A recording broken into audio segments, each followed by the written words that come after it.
نحمده ونصلي على رسوله الكريم اما بعد فاعوذ بالله من الشیطان الرجیم بسم اللہ الرحمن الرحیم رب اشرح لي صدری ويسر لي امری واحلل عقدۃ من لسانی يفقهوا قولی ربنا لا تؤاخذنا ان نسینا او اخطانا۔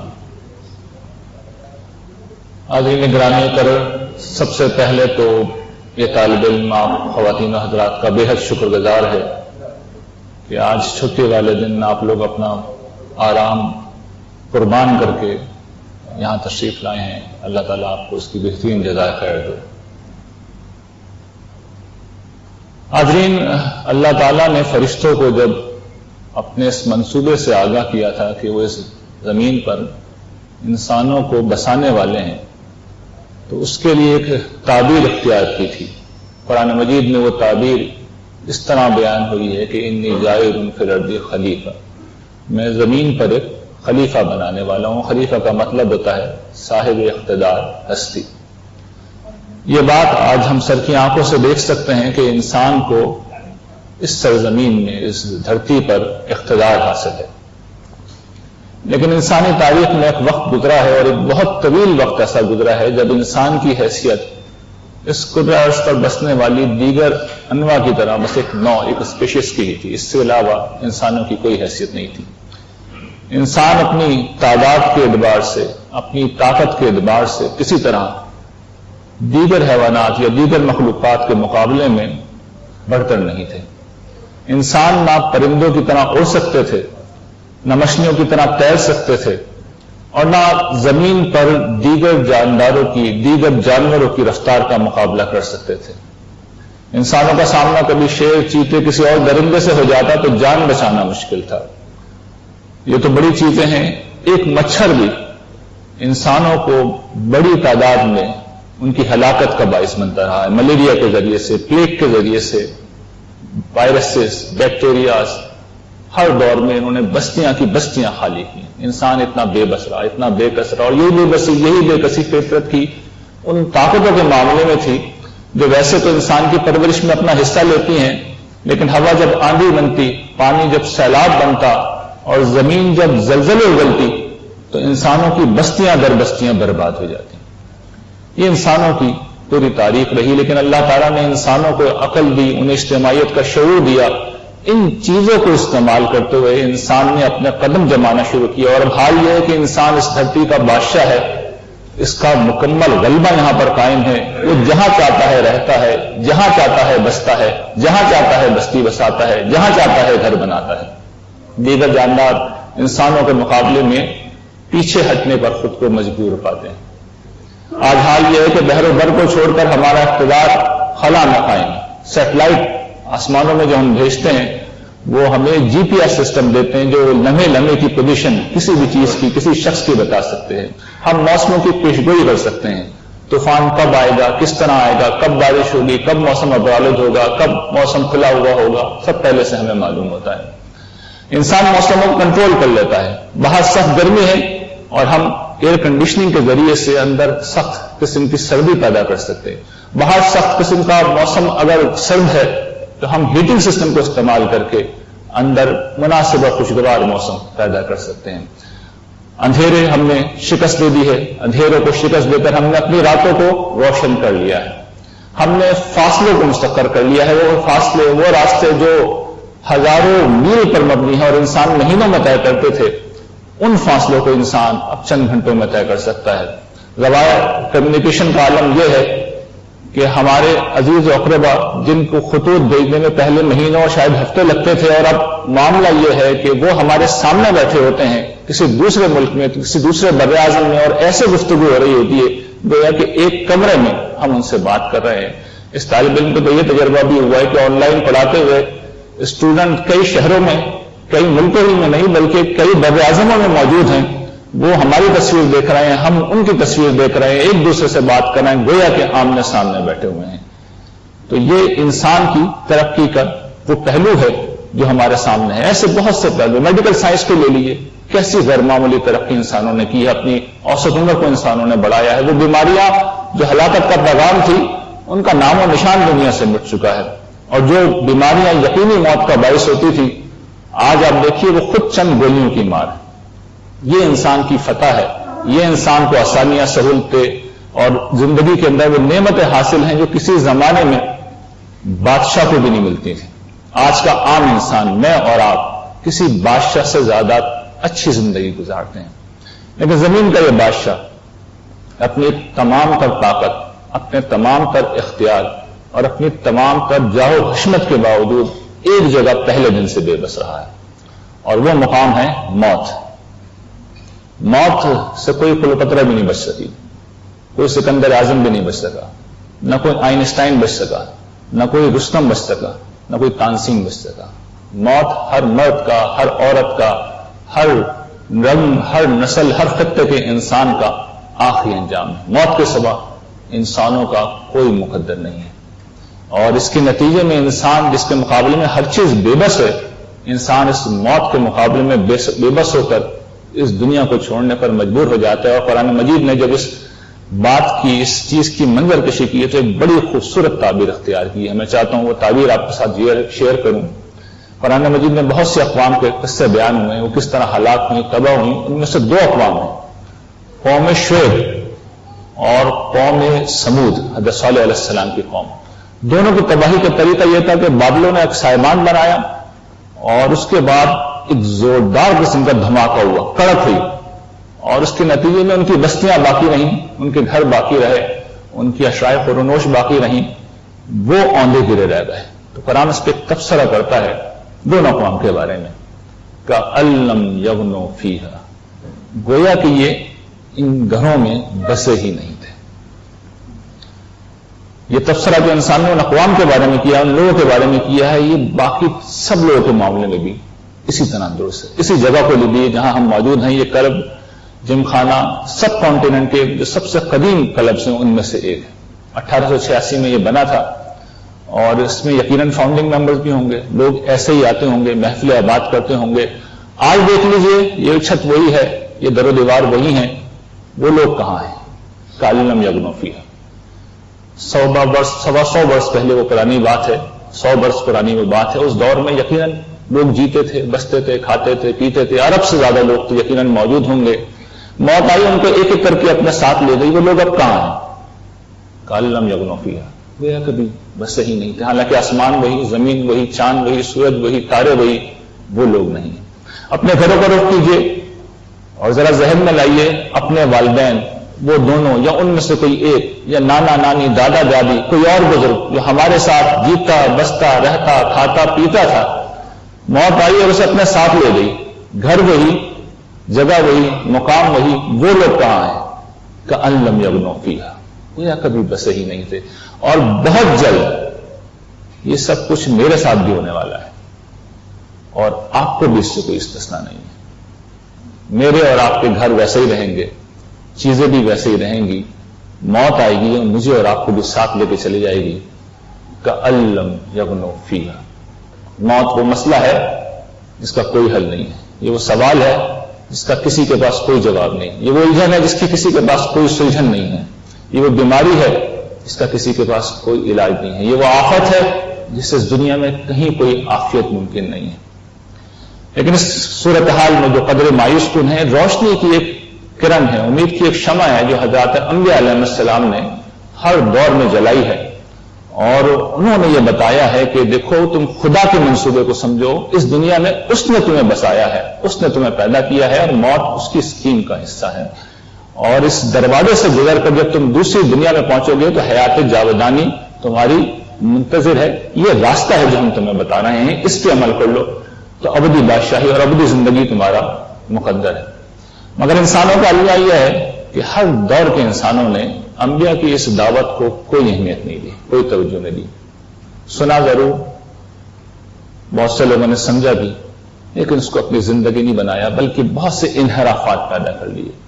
میں انبیاء کی دعوت بیان کرنے سے پہلے اب وہ انحراف آپ کے سامنے رکھنا چاہتا ہوں، اور اس لیے رکھ رہا ہوں حاضرین کے کم سے کم میں تو اپنے متعلق یقین سے کہہ سکتا ہوں، اور باقی لوگ ہم سب اپنا اپنا حال جانتے ہیں، اس قوم کے متعلق بھی، انسانیت کے متعلق بھی، جس حد تک میں جانتا ہوں ہم لوگ انبیاء کے طریقے پہ نہیں ہیں۔ ہم لوگ اصل میں ان انحرافات میں جی رہے ہیں جن کا میں ذکر کرنے والا ہوں۔ یہ ایک آئینہ ہے، اور اس آئینے میں ہم میں سے ہر شخص اپنی شکل دیکھ سکتا ہے. یہ کل 6 راستے ہیں, 3 انداز فکر ہیں. ہر انداز فکر سے 2 راستے ٹوٹتے ہیں اور پوری انسانیت اصل میں یہی چل رہی ہے. پہلا انحراف کیا لوگوں نے کیا؟ مادی انداز فکر. ان میں سے کچھ لوگ ایسے ہیں جو خدا, نبی, رسول, آخرت کو مان لیتے ہیں لیکن جیتے ایسے ہیں گویا کہ نہیں مانتے. ان کی زندگی کی ساری توجہ اس دنیا کو جنت بنانے کے لیے گزرتی ہے. اس کی گاڑیاں, اس کے نئی ماڈل کی گاڑیاں, اس کے بنگلے, اس کے نئے ڈیزائن, فیشن کے کپڑے, اس کا کمپٹیشن, اس کی چیزیں, لوگ اسی میں لگے رہتے ہیں, ایک دوسرے کے ساتھ کمپٹیشن میں لگے رہتے ہیں. اور زندگی میں اور آتا چلا جائے, معیار زندگی بلند ہوتا چلا جائے, دولت ہے تو اور زیادہ ہو جائے, اسٹیٹس ہے تو اور بلند ہو جائے. باہر کے ٹرپ انسان کرتا ہے, ایک ٹرپ کر لیا تو دوسرا ٹرپ, دوسرے کے بعد تیسرا ٹرپ, ایک فیکٹری کھڑی کر لی تو دوسری فیکٹری, ایک گھر بنا لیا تو مزید جائیدادیں بنانا. یہ سلسلہ ختم ہی نہیں ہوتا. قرآن اس پر تبصرہ کرتا ہے الہاکم التکاثر حتی زرتم المقابر. کرتے رہو, تم دوڑ لگاتے رہو بہتات کی, یہ کرتے رہے ہو تم یہاں تک کہ تم نے خبریں جا دیکھی.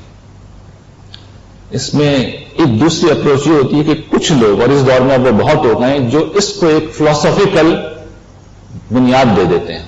یعنی کر یہی رہے ہوتے ہیں لیکن وہ کہتے ہیں اصل میں بات یہ کہ اس دنیا میں کوئی خدا ہے ہی نہیں, آخرت بھی نہیں ہے. ہم اتفاق سے پیدا ہو گئے, جب اتفاق سے پیدا ہو گئے, مر کے ختم ہو جانا ہے تو پھر بابر بعیش کوش کے عالم دوبارہ نیست. پھر مزے کرو, انجوائے کرو, اس دنیا میں اپنی جنت کی تعبیر کرو. تو یہ 2 انداز فکر ہے جو مادیت سے پھوٹتے ہیں. جو اگلا انداز فکر ہے وہ نسبتاً مذہبی ہے, بلکہ ہے ہی مذہبی, لیکن وہ مذہب سے بہت بڑا انحراف ہے. اور اس میں نے علامتی طور پر اس کو جو نام دیا ہے وہ مسیحی انداز فکر ہے. اس کا مطلب یہ نہیں کہ مسیحی حضرات صرف اس میں مبتلا ہیں, ہم بھی اسی طرح مبتلا ہیں, اور بہت سے افراد بھی مبتلا ہیں, لیکن یہ خاصا ان کا ہے. اور سب سے بڑی چونکہ تعداد بھی انہیں کی ہے تو ان کو میں علامتی طور پہ لیا ہے. اور اس کی خصوصیت کیا ہے؟ اس کی پہلی خصوصیت یہ ہے کہ انبیاء کی تعلیم میں خدا کی ہستی مرکزی خیال ہوتی ہے, فوکل پوائنٹ ہوتا ہے. اور اس انداز فکر میں خدا کو کونے میں کر دیا جاتا ہے اور کوئی غیر خدا مرکزی مقام پر آ جاتا ہے. اسی کی پرستش, اسی کی عبادت, اسی کی محبت, اسی کی عقیدت, اسی کی تسبیح, اسی کی تعریف, اسی کی تنقید, اسی کے ہم کے نغمے گانا, اسی کی شکر گزاری کرنا, اسی کے نام کی مالا جپنا, یہ زندگی کا مقصود مطلوب رہتا ہے. مشکل میں اسی کو پکارنا ہے, وہی مشکل کشا ہے, وہی ہر مشکل سے نکالنے والا ہے, وہی غوث الاعظم دستگیر ہے, اسی کے بعد سارے مسائل کا حل ہے, اسی سے رجوع کرنا ہے. تو اللہ تعالیٰ کی حیثیت گویا کہ بڑی ثانوی سی ہو گئی. اور یہ تمام مشرکانہ مذاہب کا یہ خاصہ رہا ہے کہ خدا کے بیٹے ہیں, بیٹیاں ہیں, کچھ مقرب ہیں, کچھ چہیتے ہیں, کچھ اس کے پسندیدہ لوگ ہیں, بس ان کو خوش کر لو, خدا سے وہ نمٹ لیں گے, ہمیں وہ بخشوائیں گے, ہمارے انداز کا وہ ہے. تو یہ ایک انداز فکر ہے. اور مسیحیت اس میں ظاہر ہے کہ ایک سمبل ہے. قرآن مجید نے اسی سمبل کو لیا ہے اور سورہ مائدہ کے اندر اس کو موضوع بنایا تو سیدنا عیسیٰ علیہ السلام کی شخصیت کو لیا ہے. اور وہ مکالمہ قرآن مجید نے پورا نقل کیا ہے جو حضرت عیسیٰ اور اللہ تعالیٰ کے درمیان ہوگا. ایک طرف ساری عیسائیت کے لوگ کھڑے ہوں گے, اول سے آخر تک عیسیٰ علیہ السلام تشریف لائیں گے. اللہ تعالیٰ ان سے پوچھے گے انت قلت للناس اتخذونی وامي الہین من دون اللہ. عیسیٰ, یہ تم نے کہا تھا ان لوگوں سے کہ مجھے چھوڑ کر, یعنی خدا کو چھوڑ کر مجھے اور میری ماں کو معبود بناؤ. یہ سوال کریں گے. ظاہر اس سوال کا وہ کیا جواب دے سکتے ہیں؟ ہاتھ جوڑے جا سکتے ہیں. اس کے جواب میں پروردگار میری یہ مجال کہ میں آپ کے ہوتے ہوئے اپنی طرف بلاؤں. کوئی نبی, کوئی صالح انسان کبھی یہ کام کر ہی نہیں سکتا. وہ رسوائی کی داستان ہے جو قرآن مجید نے بیان کی. اس مسیحی انداز فکر کا کہ جو دوسری اس کی خصوصیت ہے وہ ہے دنیا کو چھوڑ دینا. دنیا غلاظت ہے, دنیا گندگی ہے, دنیا نجس ہے, دنیا ناپاک ہے. ایک طرف تو وہ تھی نا مادیت میں ڈوبے ہوئے, ایک طرف یہ کہ نہیں دنیا پوری کی پوری نجس و ناپاک ہے. گھر بنانا غلط ہے, شادی کرنا غلط ہے, پیسہ کمانا غلط ہے, کاروبار کرنا غلط ہے, دنیا چھوڑ دو. تمام متصوفانہ مذاہب میں یہی چیز چلتی. لیکن اب اس کا سلسلہ چونکہ کم ہے تو میں اس کی کوئی زیادہ تفصیل نہیں کر رہا, لیکن ایک دور میں لاکھوں لوگ, کروڑوں لوگ یہی کر رہے تھے. اور آج بھی آپ دیکھ لیجیے مسیحیت کے اندر ایک پورا سلسلہ ہے, پورا نظام ہے جو چل رہا ہے. تیسرا انداز فکر جو ہے اس کو میں یہودی انداز فکر کہتا ہوں. یہ بھی ظاہر ایک علامتی تعبیر ہے. یہاں پر بھی خدا کو, مذہب کو مان لیا گیا ہے, لیکن وہاں تو خود اللہ تعالیٰ کو کے مقابلے میں بالمقابل دوسری ہستیوں کو لے کے آیا گیا تھا، یہاں پر خدا کے عطا کردہ دین کے مقابلے میں، اس کی شریعت کے مقابلے میں، نبیوں کی تعلیم کے مقابلے میں انسانی تعلیم کو اٹھا دیا گیا ہے، اور اصل دین کو چھوڑ کر کچھ ظواہر کو دین بنا دیا گیا ہے۔ اس پہ حضرت عیسیٰ علیہ السلام نے تبصرہ کیا تھا کہ تم مچھروں کو چھانتے ہو اور اونٹوں کو نگل جاتے ہو۔ جو بڑے بڑے احکام ہیں، جو اصل دین کے احکام ہیں، ان کی کوئی اہمیت نہیں ہے، چند چھوٹی چھوٹی چیزیں ہیں، ان کو مسئلہ بنا لیا، ان پر خیر و شر کے فیصلے کر رہا ہو، اس پر بیان میں سمجھ رہا ہو کہ فلاں آدمی نیک ہے، فلاں خاتون نیک ہے، کوئی خاص طرح کا ظاہری حلیہ ہے۔ اگر آپ یورپ، امریکہ، کینیڈا جانا ہوا ہو تو آپ نے دیکھا ہوگا یہودیوں سے آپ ملے ہوں گے، اور وہ بالکل آرتھوڈاکس یہودی، اور ان کا گیٹ اپ کا بھی آپ دیکھیے، سر پہ ٹوپی، زلفیں یہاں تک، داڑھی ان کی یہاں تک، اور ان کی خواتین آپ دیکھیں وہ ہماری خواتین جتنی ہی، یعنی جو میکسیمم ماڈسٹ ڈریسنگ کی جا سکتی ہے وہ اسی طرح کرتی ہیں۔ تو اس اعتبار سے تو وہ ایک آخری انتہا پہ پہنچے ہیں، لیکن سیدنا عیسیٰ نے تبصرہ کیا نا، ایمان، رحم، ہمدردی، ان سے تم بالکل بے خبر ہو۔ اور پھر انہوں نے تبصرہ کیا، سانپ کے بچوں تم چونا پھری ہوئی خبریں ہو، دیکھنے میں بڑے خوبصورت اور اندر سے گند، غلاظت، بدبو اس کے سوا کچھ نہیں بھرا ہوا۔ تاج محل بڑا خوبصورت ہے نا، لیکن تاج محل ایک قبر ہے، ممتاز محل خاتون کی وہ قبر ہے۔ تو قبر باہر سے بڑی خوبصورت بنائی جا سکتی ہے، اندر سے وہ قبر ہی رہتی ہے۔ تو یہ انہوں نے تبصرہ کیا، تم چونا پھری ہوئی قبریں ہو، تمہارے اوپر پینٹ ہوا ہے لیکن اندر سے تم وہی غلاظت، وہی گندگی سے بھرے ہوئے۔ مراد ان کی کیا تھی کہ نہ تمہارے اندر اعمال کی روح ہے اور نہ تم اصل اعمال کو کرتے ہو، تم چند ظاہری چیزوں کو لے کے بیٹھے ہوئے۔ اور یہودیت کا جو دوسرا انحراف تھا، وہ انحراف کیا تھا کہ آپ کے علم میں ہوگا یہودیوں نے پوری دنیا کو دو حصوں میں تقسیم کر رکھا ہے، ایک جیوز، دوسرے جینٹائلز۔ جیوز تو آپ کو معلوم ہے، جینٹائلز باقی جتنے بھی انسان ہیں، اور ان کا ایک بڑا عظیم مقصد یہ ہے کہ یہودیوں کا اقتدار سارے جینٹائلز کے اوپر قائم کیا جائے۔ گریٹر اسرائیل کی تعمیر اسی میں لگیں گے۔ زائنسٹ موومنٹ، اس کا مرکزی نصب العین یہی ہے کہ یہودیوں کا اقتدار قائم کیا جائے۔ یہ بھی ایک انحراف ہے۔ اس کے خلاف، ان سارے انحرافات کے خلاف جتنے کے جتنے میں نے گنوائے ہیں، یہودی نہیں، مسیحی نہیں، سارے انحرافات، سب کے خلاف انبیاء علیہ السلام ہزاروں برس تک لڑتے رہے۔ اس کے لیے انہوں نے جانیں دی، جیلیں کاٹی ہیں، کوڑے کھائے۔ خود سیدنا عیسیٰ علیہ السلام کے متعلق ہم جانتے ہیں کہ یہودیوں نے اپنی طرف سے تو انہیں پھانسی سولی چڑھانے میں کوئی کسر نہیں چھوڑی تھی، اپنی طرف سے پورا کام کیا، تو اللہ تعالیٰ نے انہیں بچا لیا، آسمانوں میں اٹھا لیا، یہ دوسری بات ہے۔ اپنی طرف سے انہوں نے کوئی کمی نہیں کی تھی، اس لیے کہ انہوں نے ان سب کو چیلنج کر دیا تھا، اس سب کو آ کے انہوں نے چیلنج کیا تھا۔ تو یہ ہے انبیاء علیہ السلام کی مقابلے میں لوگوں نے جو انحرافات پیدا کر دی، اور میں نے ان انحرافات کو آپ کے سامنے اس لیے رکھا ہے کہ ایک تصویر ہے، یہ ایک آئینہ ہے، اس آئینے میں ہم میں سے ہر شخص اپنا عکس دیکھ سکتا ہے، اپنی قوم کا عکس دیکھ سکتا ہے۔ ہم کہیں اور نہیں کھڑے، ہم ان 6 جگہوں میں سے کہیں ایک جگہ پہ موجود نہیں، اس کا کوئی کمبینیشن بنا کے ہم اور ہماری قوم جی رہے ہیں۔ لیکن کیا یہ کوئی نجات کا راستہ ہے؟ کیا یہ کوئی فلاح کا راستہ ہے؟ نہیں، ایسا نہیں۔ اصل دین کی تعلیم کچھ اور ہے۔ وہ میں چاہتا ہوں کہ اس آخری حصے میں آپ کے سامنے مختصراً وہ اصل دین کی تعلیم رکھ دوں، اس لیے کہ یہ وہ تعلیم ہے جسے دینے کے لیے سارے انبیاء علیہ السلام تشریف لائے، اور رسول اللہ صلی اللہ علیہ وسلم آخری نبی، آخری رسول بھی یہی تعلیم لے کے آئے، اور پھر آپ نے اپنی اس تعلیم کو قرآن مجید کی شکل میں ہمیشہ ہمیشہ کے لیے اس طرح محفوظ کر دیا کہ اب اس میں کوئی تغیر، تبدیلی، ترمیم نہیں ہو سکتا۔ اس تعلیم کی بنیاد کیا ہے؟ دیکھیے، قرآن مجید موت کے مسئلے کو ایڈریس کرنے آیا ہے، اس سے کوئی دلچسپی نہیں ہے کہ آپ دنیا میں ایئر کنڈیشننگ سسٹم کیسے بنائیں گے، آپ ہیٹنگ سسٹم کیسے بنائیں گے، آپ بیماریوں کے علاج کیسے ڈھونڈیں گے۔ یہ قرآن کا مسئلہ نہیں ہے۔ قرآن کا مسئلہ اصل میں موت کی بات کی دنیا ہے کہ اس دنیا میں جب تم خدا کے حضور پیش ہوگے تو کیا ہوگا۔ تو سب سے پہلی بات قرآن مجید ہمیں یہ بتاتا ہے کہ یہ جو موت ہے، it's not a part of the problem, it's a part of the solution. یہ ایک عظیم دروازہ ہے، جس وقت بھی آپ کو کھلے گا اور آپ خدا کی مرضی پہ کھڑے ہوئے تو آپ کے لیے ابدی بادشاہی کھول دی جائے گی، آپ کو حیات جاویدانی دے دی جائے گی۔ لیکن اس حیات جاویدانی سے پہلے، اس عظیم بادشاہی سے پہلے اس دنیا میں آپ کو ایک امتحان دینا ہوگا، اور اسی امتحان کے لیے آپ کو پیدا کیا۔ قرآن مجید اس بات کو اس طرح بیان کرتا ہے، تبارک الذی بیدہ الملک وہو علی کل شیء قدیر الذی خلق الموت والحیات لیبلوکم ایکم احسن عملا۔ بڑی فیض صاحب وہ ہستی، بڑی بابرکت ہے وہ ہستی. دیکھیے الفاظ کیا کہنا ہے, فیض رساں ہے, بابرکت ہے, اس کی ذات سے کسی شر کا ضرور نہیں ہو سکتا. بڑے فیض رساں ہے وہ ہستی جس کے ہاتھ میں کل عالم کی بادشاہی ہے, اور وہی ہے جس نے موت اور زندگی کا یہ سلسلہ پیدا کیا. موت بھی اس نے پیدا کی, یہ بھی اس کی رحمت کا اظہار ہے, یہ بھی اس کی برکت کا اظہار ہے. یقین کیجیے موت نہ ہو تو لوگ ایک دوسرے کی شکلوں سے بیزار ہو جائیں. یہ موت ہے جس نے انسانوں کو انسانوں کی نظروں میں محبوب بنا کے رکھا ہوا ہے.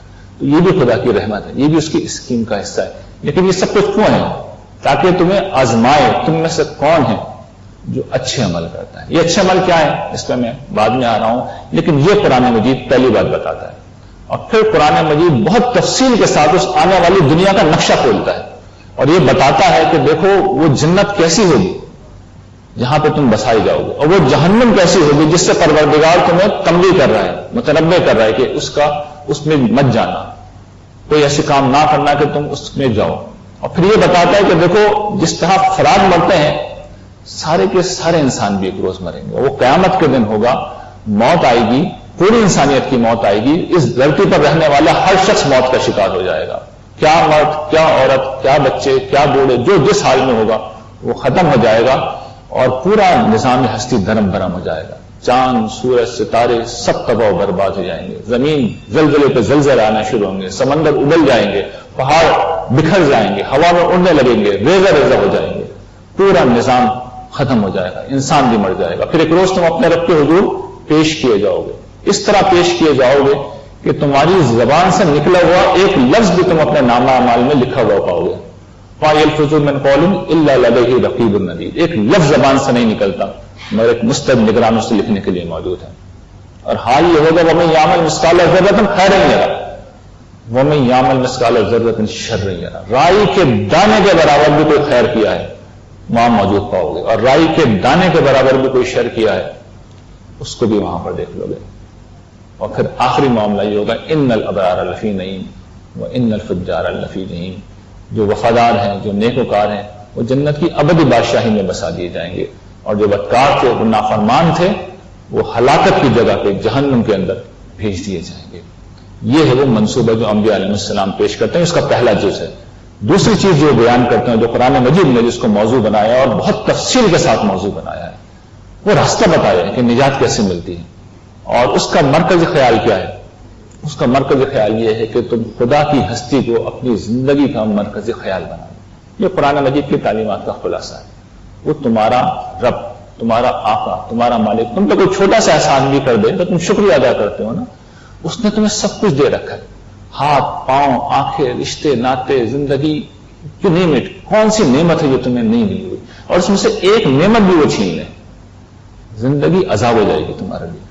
وہ دیتے ہیں اور دیتے چلے جاتے ہیں, وہ عطا کرتے ہیں اور کرتے چلے جاتے ہیں, وہ پلٹ کے پوچھتے بھی نہیں میرے بندے تو نے کیا کیا. بس ایک اصول انہوں نے بات کر دی ہے کہ مجھے وفاداری پسند ہے. اور کیوں پسند ہے؟ اس لیے کہ ایک اخلاقی تقاضا ہے. اخلاقی تقاضا ہے. جو ہمارے ساتھ مہربانی کرتا ہے ہم اس کو کیا کرتے ہیں, اس کے ساتھ شکریہ کا رویہ اختیار کرتے ہیں, اس کا احسان مانتے ہیں. کہ ہم یہ کرتے ہیں کہ احسان کوئی کرے اور شکریہ کسی اور کا ادا کرے, تو اسی کا احسان ماننا چاہیے, اسی کا شکر کرنا چاہیے, اسی کی عبادت کرنی چاہیے. یہ ہے قرآن مجید کا بنیادی خیال. دوسری بات قرآن مجید یہ کہتا ہے کہ دیکھو تم اس دنیا کو ابدی دنیا مت سمجھو, ایک روز تمہیں رب کے حضور پیش ہونا ہے, وہ ابدی زندگی, یہ آخرت کا عقیدہ ہے. اور تیسری بات قرآن یہ کہتا ہے کہ اللہ تعالیٰ ہر کسی کو پیغام رسانے کے لیے منتخب نہیں کرتا. ایک ہی ہستی ہے. اب پہلے انبیاء علیہ السلام ہوتے تھے اور اب ایک ہی ہستی ہے, رسول اللہ صلی اللہ علیہ وسلم کی ہستی, جو دین کا تنہا ماخذ, محور مرکز ہے آپ کی ہستی. جو آپ کہیں گے وہ دین ہوگا, جو آپ بتائیں گے وہ دین ہوگا. اس کے علاوہ کوئی دین نہیں ہو سکتا. اس کے علاوہ باقی سب لوگ انسان ہیں, باقی سب لوگ انسان ہیں. تو یہ ایمان کی دعوت ہے. یہ پہلی چیز ہے جو قرآن مجید پیش کرتا ہے. اور صرف اس کا ماننا کافی نہیں ہے, یہ کوئی لسٹ نہیں ہے جسے آپ مان لیں. اسے اس کے ایمفیسس کے ساتھ ماننا ضروری ہے. یعنی خدا کو اس کی جگہ ملنی چاہیے مخلوقات کے مقابلے میں, آخرت کو دنیا کے مقابلے میں وہ حیثیت ملنی چاہیے, اور رسول اللہ صلی اللہ علیہ وسلم کو ہر دوسرے شخص کے مقابلے میں وہ حیثیت ملنی چاہیے. ان تینوں کے معاملے میں اصول یہ ہے کہ اگر آپ نے ان کو 100% پہ قبول نہیں کیا تو پھر آپ نے نہیں مانا, پھر آپ ایماندار کاؤنٹ نہیں کیے جائیں. ان کو اسی جگہ پہ ماننا ضروری ہے جو ان کی اصل جگہ ہے. خدا کوئی دوسرا تیسرا درجہ قبول نہیں کرے گا, رسول کا کوئی دوسرا تیسرا درجہ قبول نہیں کیا جائے گا, اور آخرت کی زندگی میں کوئی ثانوی حیثیت آپ کے اندر کوئی تبدیلی نہیں لائے گی. تو یہ پہلی چیز ہے. دوسری چیز یہ, اسے قرآن مجید کہتا ہے, آپ نے جگہ جگہ وہ ایکسپریشن پڑھا ہوگا, الذین آمنوا وعملوا الصالحات, جو لوگ ایمان لائے اور انہوں نے عمل صالح کیے. یہ عمل صالح وہی چیز ہے جس کو دور جدید کی زبان میں اچھے اخلاق کہتے ہیں. خالق کے مقابلے میں ہمارا رویہ کیا ہونا چاہیے اور خلق کے مقابلے میں ہمارا رویہ کیا ہونا چاہیے, یہ تعلیم ہے. اور اس کو قرآن مجید نے بہت ڈیٹیل میں بھی بیان کیا اور بہت سمرائز بھی کر دیا. ان اللہ یامر بالعدل والاحسان وایتاء ذی القربى وینہی عن الفحشاء والمنکر والبغی. اللہ تعالیٰ عدل کا حکم دیتے ہیں. عدل کیا ہے؟ جس کا جو حق ہے اسے دو. اللہ تعالیٰ احسان کا حکم دیتے ہیں, لوگوں کو ان کے حق سے زیادہ کر دو. اور ایتاء ذی القربى, رشتہ داروں کو تو حق سے معاملہ یہ ہے کہ اپنے مال کو گویا کہ ان کا مال سمجھو. جب ضرورت کی گھڑی آ جائے تو پھر اپنے مال کو ان کا مال سمجھو, اسی طرح ان کے اوپر خرچ کرو. اور تین چیزوں سے رکنا ہے. بدکاری نہیں کرنی, اس لیے کہ خاندان کی اساس پر ٹوٹ جاتی ہے, خاندان ختم ہو جاتا ہے. بدکاری خاندان کو ختم کر دیتی ہے. بدکاری مت کرو. اور پھر منکرات سے بچو. منکرات کیا ہیں؟ جتنی بھی حق تلفیاں ہیں, جھوٹ ہے, غیبت ہے, بدہبی ہے, خیانت ہے, اور اس طرح کی ساری منکرات چیزیں ہم جانتے ہیں کہ بری چیزیں, ان سے قرآن مجید روکتا ہے, اور ظلم و زیادتی سے روکتا ہے. یہ اخلاقی تعلیم کا گویا تو خلاصہ بھی قرآن مجید نے کر دیا, اور اس کی بڑی تفصیل بھی کی. اب ہم جب پڑھا رہے ہیں تو وہ کم و بیش کاؤنٹ کر لیے ہیں, 100-125 کے قریب وہ احکام ہیں جو قرآن مجید نے اس باب میں دیے ہیں. اور پھر تیسری اور آخری چیز شریعت ہے. شریعت کیا ہے؟ قرآن مجید اسے مقدس عہد کہتا ہے. وہ ایمان و اخلاق کے مقابلے میں ثانوی ہے, اس میں کوئی شک نہیں, وہ ثانوی ہے. اصل دعوت ایمان و اخلاق کی ہے, لیکن اپنی جگہ بڑی اہم ہے. جہاں خدا کا حکم آ گیا وہاں پہ کوئی کچھ اور نہیں کر سکتا. اسے حق حاصل نہیں رہتا کہ اللہ تعالیٰ نے اگر ایک فیصلہ کر دیا ہے, مثال کے طور پر وراثت اگر اس طرح تقسیم کرنی ہے تو پھر نہیں کی جا سکتی, کسی اور طرح نہیں کی جا سکتی. اور اس کا مقصد بھی یہی ہے کہ جو ایمان و اخلاق کی دعوت ہے اس کو قانونی ڈھانچہ دے دیا جائے. میں ایک مثال سے ابھی سمجھا دیتا ہوں آپ کو. اصل حکم دیا گیا نا عدل کرو, تو انسان اولادوں میں بھی عدل نہیں کرتے, تو وراثت کا قانون دے کے اللہ تعالیٰ نے بتایا اولاد میں ایسے عدل کرو. یہ ایک مثال ہے جس سے آپ سمجھ سکتے ہیں کہ ریلیشن کا, شریعت کا ہر حکم اصل میں ایمان اور اخلاق کو سپورٹ کرنے کے لیے آ رہا ہوتا ہے. پوری شریعت, ظاہر اس وقت یہ میرا موضوع نہیں ہے, ورنہ ایک ایک حکم کو لے کے میں بتا سکتا ہوں. شریعت جتنی بھی ہے وہ ایمان و اخلاق کی اس دعوت کو سپورٹ کرنے کے لیے آئی ہے. جہاں جہاں اللہ تعالیٰ کو اندیشہ ہوتا ہے کہ انسان ٹھوکر کھائیں گے, وہاں وہ رہنمائی کر دیتے ہیں. یہ قرآن مجید کی اصل دعوت ہے. اس کے بعد باقی جتنا بھی قرآن ہے وہ یا تو کنونس کرتا ہے یا موٹیویٹ کرتا ہے. یا تو آپ کو آمادہ کرے گا یا آپ کو قائل کرے گا کہ یہ جو بھی ہم نے کہا ہے اس کو مانو, اس پہ عمل کرو. چنانچہ آمادہ کرنے کے لیے, موٹیویٹ کرنے کے لیے وہ تذکیر کرتا ہے, یاد دہانی کراتا ہے, انذار کرتا ہے, خبردار, انذار کا مطلب ہے خبردار کرتا ہے, تبشیر کرتا ہے, خوشخبری سناتا ہے. یہ قرآن مجید رویہ اختیار کرتا ہے, یہ طریقہ اختیار کرتا ہے. اور دوسری چیز کیا, قرآن مجید استدلال کرتا ہے. یعنی اتنی بڑی بات کہہ رہے ہیں نا کہ موت کے بعد ایک زندگی ہے, تو بہت بڑی بات ہے, تو لوگ نہیں مانتے, تو قرآن مجید پھر دلائل پہ دلائل دیتا چلا جاتا ہے. اور مثال کے طور پر میں ایک دلیل آپ کو سامنے رکھ دیتا ہوں, اسی سے آپ اندازہ کر سکتے ہیں. قرآن مجید کی اس دعوت پر لوگوں نے اعتراض کیا کہ مرنے کے بعد زندگی کیسے ہو سکتی ہے, لوگ تو مرنے کے بعد زندہ نہیں ہوتے. تو قرآن مجید جواب میں یہ کہتا ہے کہ تم اپنی پہلی پیدائش سے تو واقف ہو نا, پہلی دفعہ تو پیدا ہوئے ہو نا, اس کا انکار تو نہیں کر سکتے. تو ایک کام ایک دفعہ تو ہو گیا ہے, اسے دوبارہ کرنا کون سا مشکل ہے. کتنی سادہ سی بات ہے, بالکل سادہ عقلی استدلال ہے. اس دنیا میں کوئی بھی کام دوسری دفعہ کرنا ہمیشہ آسان ہوتا ہے.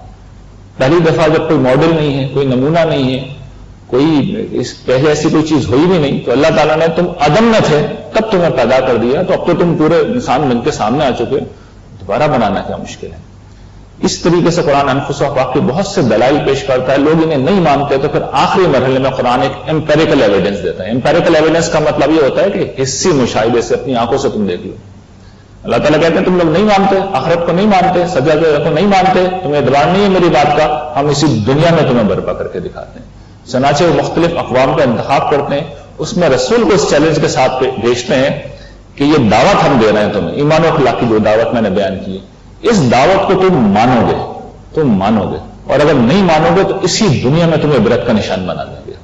یہ کر کے دکھائیں گے, اور یہ ہوتا ہے. چند برسوں میں رسول اپنی دعوت پیش کرتے ہیں اور ایک وقت آتا ہے وہ ہجرت کر جاتے ہیں کہہ کے کہ فیصلہ ہو گیا اب میں جا رہا ہوں. اس کے بعد عذاب ہوتا ہے, عذاب آتا ہے, سارے کفار منکرین کو ہلاک کر دیا جاتا ہے اور جو ماننے والے لوگ ہوتے ہیں ان کو بچا لیا جاتا ہے. اور آخری دفعہ یہ معاملہ عرب کے صحرا میں ہوا, بنی اسماعیل کے ساتھ ہوا, رسول اللہ صلی اللہ علیہ وسلم کی قوم کے ساتھ ہوا. اسی چیلنج کے ساتھ آپ آئے تھے, پہلے دن سے آپ نے چیلنج دیا تھا کہ یہ مارے جائیں گے, یہ وقت کے فرعون, یہ ابو لہب, یہ ابو جہل, یہ عتبہ, یہ شیبہ, ولید بن مغیرہ, یہ جو سردار ہے, یہ جو فرعون بنے ہوئے, یہ جو مسلمانوں کو مار رہے ہیں, پیٹ رہے ہیں, ایمان لانے والوں پہ ظلم کر رہے ہیں, انہیں وطن سے نکال رہے ہیں, مارے جائیں گے. اور ہم دیکھتے ہیں جنگ بدر میں سب مارے گئے. اور وہ صحابہ کرام وہ جو پس رہے تھے, وہ جو دبے ہوئے تھے, وہ جو جانیں بچا کے انہیں ہجرت کرنی پڑی تھی, حبشہ جانا پڑا تھا, جنہیں مدینہ جانا پڑا تھا, ان سے اس مغلوبیت کی حالت میں قرآن نے وعدہ کیا تھا تم میں سے جو ایمان لائے ہیں اور عمل صالح کیے ان سے اللہ نے یہ وعدہ کیا ہے کہ انہیں زمین میں بادشاہ بنائے گا, حکومت دے گا, اقتدار دے گا, خلیفہ بنائے گا, جس طرح ان سے پچھلوں کو بنایا. اور ہم جانتے ہیں تاریخ کی روشنی میں ہم جانتے ہیں, دن کی روشنی کی طرح واضح تاریخ کے میں ہم یہ جانتے ہیں یہ وعدہ بعین ہی پورا ہوا, اسی طرح پورا ہوا. وہ جو ضعیف لوگ تھے, کمزور لوگ تھے, وہ دنیا کی سول سپر پاور بن گئے. جب یہ ہو گیا تو پھر اب وہ اگلی جو بات ہے قیامت والی, اس کے ہونے میں کوئی شک ہے؟ یعنی یوں نہیں ہوا کہ اللہ تعالیٰ نے کرا اور اس کے بعد بتایا کہ دیکھو میں نے ایسا کیا ہے, یوں نہیں کہا. انہوں نے پہلے چیلنج دیا, ہمیشہ پہلے چیلنج دیتے ہیں رسول کہ یہ کر کے دکھائیں گے, اور پھر جب وہ رخصت ہوتے ہیں اس وقت سب کچھ ہو جاتا ہے. تو آخری دفعہ یہ رسول اللہ صلی اللہ علیہ وسلم کے ساتھ ہوا, آپ کی قوم کے معاملے میں ہوا, اور اس کو پوری طرح تاریخ کی ہسٹری میں بھی محفوظ کیا گیا, تاریخ کی روشنی میں بھی محفوظ کیا گیا. اور خود اس کتاب کو جو وہی اس وقت نازل ہو رہی تھی جس میں یہ سارے چیلنجز موجود تھے, اس کو بھی محفوظ کر کے ہمارے درمیان چھوڑ دیا گیا. تو یہ امپیریکل ایویڈنس ہے جو آخرت کا اللہ تعالیٰ دیتے ہیں. یہ قرآن مجید کی دعوت ہے, پیغام ہے, اور یوں نہیں ہے کہ کسی مشکل انداز میں, یہ بالکل واضح انداز میں قرآن نے بیان کی. اس دعوت کو سمجھنے کے لیے آپ کو کوئی عالم, مفسر, کوئی فقیہ, کوئی مجتہد کچھ بننے کی ضرورت نہیں ہے. سادہ ترجمہ کھول کے بھی آپ قرآن مجید میں یہ ساری باتیں پڑھ سکتے ہیں. اس لیے تو قرآن اپنے متعلق یہ کہتا ہے ھدی للناس وبینات من الھدی والفرقان. قرآن مجید انسانوں کے لیے ہدایت ہے, اور ہدایت بھی کیسے, دن کی روشنی کی طرح واضح ہے. جس طرح اس روشنی میں, ویسے یہ دن کی روشنی نہیں ہے, لیکن روشنی میں جس طریقے سے آپ دیکھ سکتے ہیں کہ یہ چھت ہے, یہ فرش ہے, یہ دیواریں ہیں, اسی طرح قرآن مجید کی یہ جو میں نے گزارشات آپ کی خدمت میں پیش کی, یہ ایسے ہی لکھی ہوئی ہیں. قرآن مجید ایسے ہی لکھی ہوئی ہیں. اور یہ جتنی بھی چیزیں میں نے دعوت آپ کے سامنے رکھی ہے, یہ سب میں نے جمع کرنی ہے اپنی مختلف کتابوں میں. قرآن کا مطلب انسان نے وہ سارے مطالبات رکھ دیے ہیں, اور مضامین قرآن میں نے وہ دیگر ساری چیزیں بھی ایک ساتھ اکٹھی کر دی. یعنی قرآن مجید میں کیونکہ ایک خاص طریقے سے مرتب کی گئی ہے, تو اول تاخر پڑھ کے سمجھنا اتنا آسان شاید نہیں ہوتا. اس کو جدید سائنٹیفک اسلوب میں کیٹیگرائز کر کے جو سامنے رکھ دی ہے. تو یہ دعوت بالکل واضح کر دی گئی ہے, کھول کے رکھ دی گئی ہے. لیکن میرا اور آپ کا معاملہ کیا ہے؟ اور قرآن میں تو ہمیشہ سے واضح تھی. ہمارا معاملہ یہ ہے کہ ہم قرآن مجید پڑھتے نہیں, پڑھتے ہیں تو سمجھتے نہیں, سمجھتے ہیں تو پھر ظاہر ہے کہ اپنا خاص ذہن لے کے قرآن مجید میں جاتے ہیں. جو قرآن کہہ رہا ہے وہ نہیں سمجھتے. اس کے بعد پھر وہی ہوتا ہے, یضل بھی کثیر و یہدی بھی کثیر. قرآن نے اپنا یہ وصف بیان کیا ہے کہ اگر آپ اپنا ذہن لے کے آئیں گے قرآن مجید میں, تو پھر قرآن مجید اپنے دروازے نہیں کھولے, پھر آپ گمراہ ہوتے جائیں گے. یہاں سے آپ دیکھیں نا, شرک بھی لوگ اسی قرآن سے نکال رہے ہوتے ہیں. اگر آپ مسلمانوں کے مذہبی فکر سے واقف ہیں, مسلمان قرآن کو ماننے والے لوگ اسی قرآن سے وہ شرک کی تائید میں دلیلیں نکالتے ہیں. یہ کام بھی کرتے ہیں مسلمان. اور جتنے بھی باطل عقائد ہیں, نظریات ہیں, سب قرآن مجید سے لوگ نکالتے ہیں. اس لیے کہ جب آپ خدا کے اس کلام کے سامنے, خدا کی اس صفت کے سامنے سیدھا ریز نہیں ہوں گے, تو پھر یہ آپ کو گمراہ کر دے گا. اس کے اندر باتیں نہیں آ سکتی. یہ قرآن نے واضح کر دیا, لا یاتیہ الباطل من بین یدیہ ولا من خلفہ. باطل نہ آگے سے آ سکتا ہے نہ پیچھے سے آ سکتا ہے. آپ باطل کو لے کے آئیں گے تو پھر آپ کو وہی ملے گا. تو یہ قرآن مجید معاملہ کرتا ہے. لیکن ہمارا جو رویہ ہے اس کے بارے میں عرض کر رہا تھا کہ ہم اس کو نہیں مانتے. اس کو جب نہیں مانتے تو پھر اللہ تعالیٰ نے ایک آخرت کا انجام بیان کیا اور ایک دنیا کا انجام بیان کیا. آخرت میں تو بتائیں گے اور بتاتے ہیں کہ جب تم پیش ہو گے میرے حضور میں, تو تمہارے نامہ اعمال میں تمہارے اعمال لکھے میں ہوں گے, اور دوسری طرف میرے نبی کھڑے ہوں گے, میرے رسول کھڑے ہوں گے. وہ یہ کہیں گے پروردگار یہ ہم نے کہا تھا ان سے. رسول اللہ صلی اللہ علیہ وسلم قرآن مجید کے ساتھ موجود ہوں گے. یہ میری تعلیم تھی, یہ میرا پیغام تھا. یہ میں ان سے کہہ کے گیا تھا. اس کے بعد اللہ تعالیٰ کہیں گے اگر اس کے مطابق کچھ ہے تمہارے نامہ اعمال میں تو بہت اچھی بات ہے, اور اس کے علاوہ کچھ اور چیز ہے تو پھر یہ بتاؤ وہ کیوں ہے. اس پہ کوئی ریوارڈ نہیں دیں گے. اس پہ پہلا سوال یہ ہوگا یہ کیوں ہے. یہ میں نے تو نہیں کہا تھا, رسول اللہ صلی اللہ علیہ وسلم نے تو نہیں کہا تھا. جب نہیں کہا تھا تو پھر یہ موجود کیسے؟ اس پہ تو جواب دہی ہوگی, اس پہ تو پرسش ہوگی. یہ تو خیر آخرت میں ہوگا, لیکن اس دنیا میں اللہ نے جو انتظام کر رکھا ہے اپنی بات کی سچائی کا مزید انتظام یہ کر رکھا ہے, اور پچھلے 4000 برسوں سے انتظام کر رکھا ہے کہ جب مسلمان اور خاص طور پر آل ابراہیم حضرت ابراہیم کی اولاد سے لوگ جو ایک تو یہودی ہیں دوسرے عرب ہیں, اور پھر ان کی پیروی کرنے والے لوگ جو اسلام کا بہت نام بھی لیتے ہیں, جب وہ اسلام کا نام لے کر اس اصل تعلیم کی خلاف ورزی کرتے ہیں, اللہ تعالیٰ ان کے اوپر دنیا میں مغلوبیت مسلط کر دیتے ہیں, انہیں ذلیل و رسوا کر کے رکھ دیتے ہیں, ان کے اوپر وقفے وقفے سے عذاب آتے ہیں, اور دنیا کے سامنے ایک ماڈل قائم ہو جاتا ہے کہ دیکھو میں غداروں کے ساتھ یہ کرتا ہوں.